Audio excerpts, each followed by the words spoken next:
ভালো থাকবেন বন্ধুরা, যে যেখানে আছেন দিনটি ভালো কাটুক। একদম সদ্যজাত শিশু কিংবা তার পরবর্তী পর্যায়ে যে শিশু অবস্থাটা থাকে, সেই শিশুদের চোখ উঠলে কিংবা চোখে পুজ হলে কি করা যাবে এই নিয়ে আমি একটু কথা বলছি। কারণ আমাদের ঘরে ঘরে প্রায় এই শিশু আছে, প্রায় ঘরে এই শিশু আছে, প্রতি বছর নতুন নতুন করে শিশু আসছে। তাই শিশুদের নিয়ে আমরা বাবা মারা কিংবা আমরা দাদা দাদি নানা নানি যারা আছে, চাচা চাচি মামা মামি, সবাই কিন্তু আসলে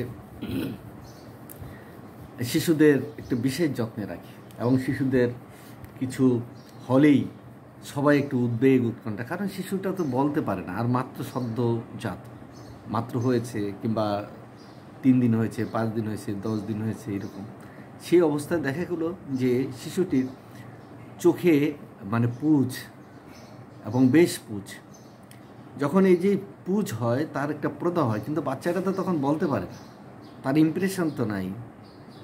সে হয়তো কান্না করতে পারে, তো এখন কান্না করার পরে আমরা হয়তো বিভিন্ন দিক দেখবো কেন কান্নাকাটি করে। পরে যদি দেখা যায় যে চোখে তার পুজ হচ্ছে, চোখটা ফুলে আছে, লাল হয়ে যাচ্ছে, অথবা কিনারা অর্থাৎ পাতার এই যে পাপড়ি যেখানে আছে সেখানে ফুলে গেছে, কিংবা চুলকানির মতো, কিন্তু সে তো চুলকাতেও পারবে না, কারণ তার তো সেই বুদ্ধিটা হয়নি যেটা চুলকাতে হবে।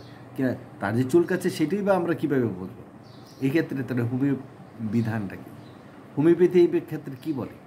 হোমিও ক্ষেত্রে ডক্টর নেশ, জগৎ বিখ্যাত একজন ডাক্তার, তিনি বলেছেন যে এইরকম অবস্থায় যদি শিশুর পুজ হয় এবং চোখের পাতা যদি বুজে যায় কিংবা চোখের কিনারায় যদি ফুলে যায় কিংবা ছোট ছোট গোটার মতো দেখা যায়, তাহলে সেক্ষেত্রে আপনার, তিনি বলছেন যে মাক্সল ওষুধটা চমৎকার।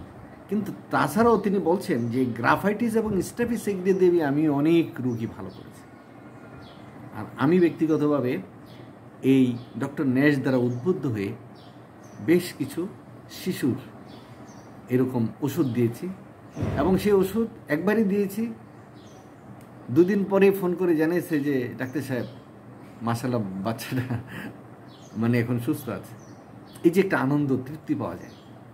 মলম দিলাম না, কোনো কিছু দিলাম না, শুধু বড়ি পানিতে মিশিয়ে দিলাম, বললাম যে ড্রপ দিয়ে 2 ফোঁটা করে মানে 4 বেলা বাচ্চাটা জিহ্বাতে দিয়ে দিলাম, এবং পানিটা যাতে বিশুদ্ধ হয়। কাজ হয়ে গেছে। অনেক সময় দেখা যায় অনেক বাচ্চা খুবই একদম বাচ্চা, তাকে খাওয়ানো যাচ্ছে না, তখন তার শরীরে মানে মাথায় অথবা কোনো এক জায়গায় ওই ওষুধটা একটু পানি মতো লাগিয়ে দিচ্ছে, তাতে উপকার হয়ে যাচ্ছে। এটা মিরাকুলার জিনিস। এটা যদি না দেখেন, না বোঝেন এবং প্রয়োগ না হয়, তাহলে আপনারা বিশ্বাস করতে পারবেন না যে কীরকম ম্যাজিকের মতো কাজ করে। তবে এই ক্ষেত্রে যে আরেকজন ডাক্তার আছেন, 2জন ডাক্তার আছেন যে চক্ষু রোগ সম্পর্কে তারা বিশেষজ্ঞ, ডক্টর এলেন এবং নর্টন।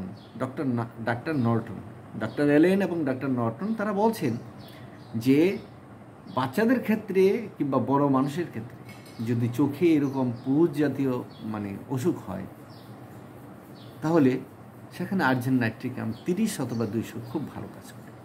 যাই হোক, একটা জিনিস মনে রাখবেন যে হোমিও ওষুধে যদি আপনাকে চিকিৎসা মানে করতে হয়, মনে রাখবেন যদি আপনি ওই হোমিও ওষুধটা আপনার রোগের সমকক্ষ হয় এবং উপযুক্ত হয়, লক্ষণগুলি সব মিলে যায়, কিংবা আপনি যে রোগী সেই রোগের লক্ষণ অনুপাতে মেডিসিনটা পাওয়া যায়, আপনি মনে করবেন যে আপনি লাকি, আপনি মানে নিমিষে ভালো হয়ে যাবেন। অনেকে বলে যে ডাক্তারের কাছে গেলাম, ওই ওষুধ নিচ্ছি।